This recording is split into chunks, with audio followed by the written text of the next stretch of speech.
What's up, guys? Today we're going to be doing a full long-form video on how to fish. This is going to be a basic informational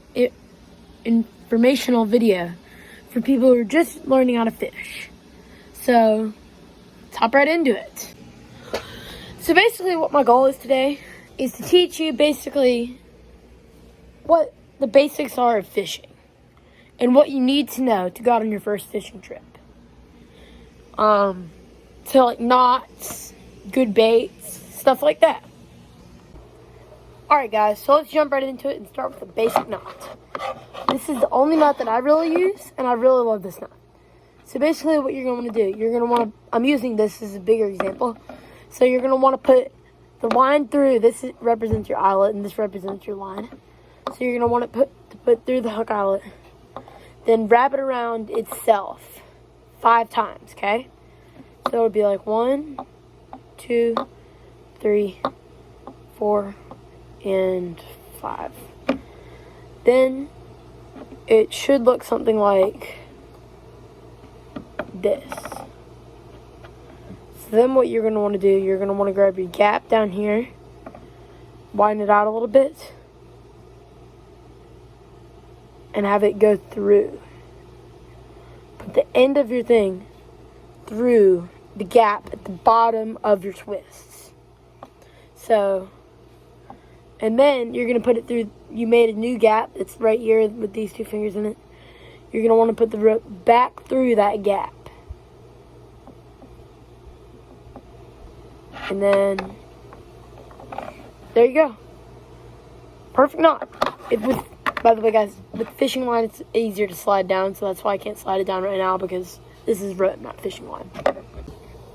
Alright, now that I've talked about some of the knot that you should use always, let's start off with some basic essentials for fishing. Now obviously, you have your rod, your reel, your lures, but then here are some other things that people might not think about. So, pretty obviously, you need a pair of pliers, right? A pair of pliers will always come in handy. And then, mine have a sheath, so that's really helpful. You can put them on your belt. And so, what you're also going to want to carry with you fishing is line.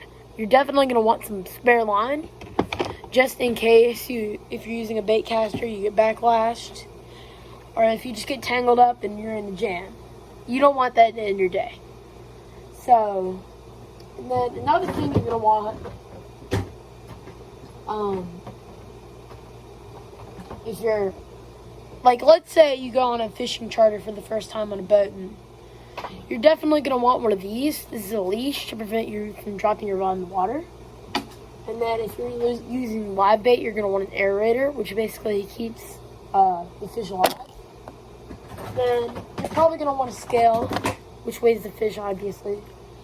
And then some fish grips, which help you hold and handle the fish. So, and then you might also want a cloth if you might deal with catfish. Alright guys, now I'm going to teach you guys how to use a spinning reel.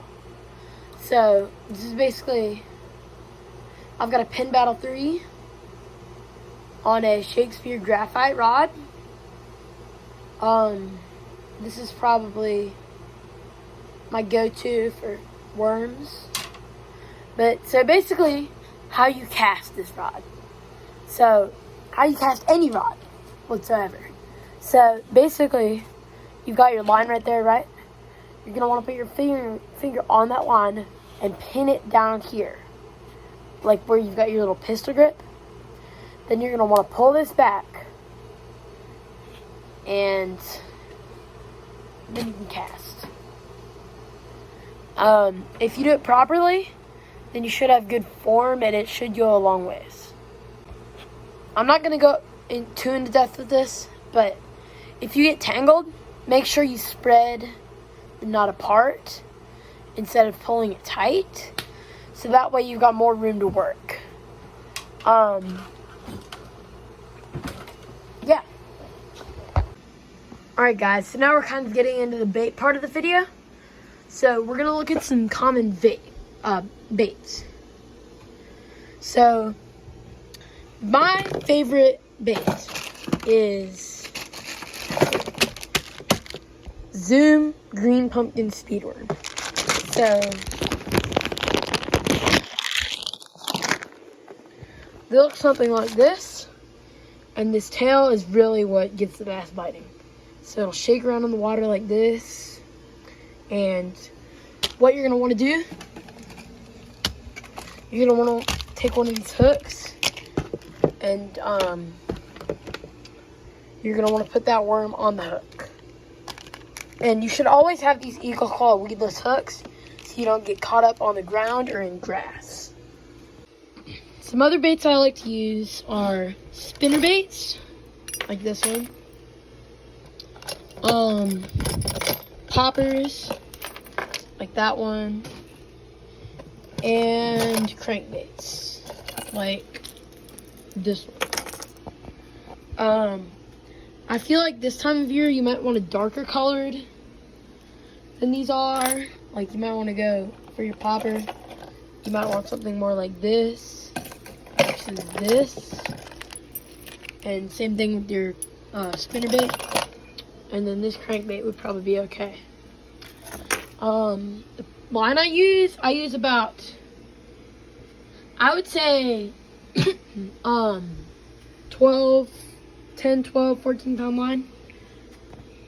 And I recommend all of these Zoom baits. Like, Zoom baits are probably the best bait known to man. But I also like really all of the Zoom Green Pumpkin, or all the Zoom Speedworms.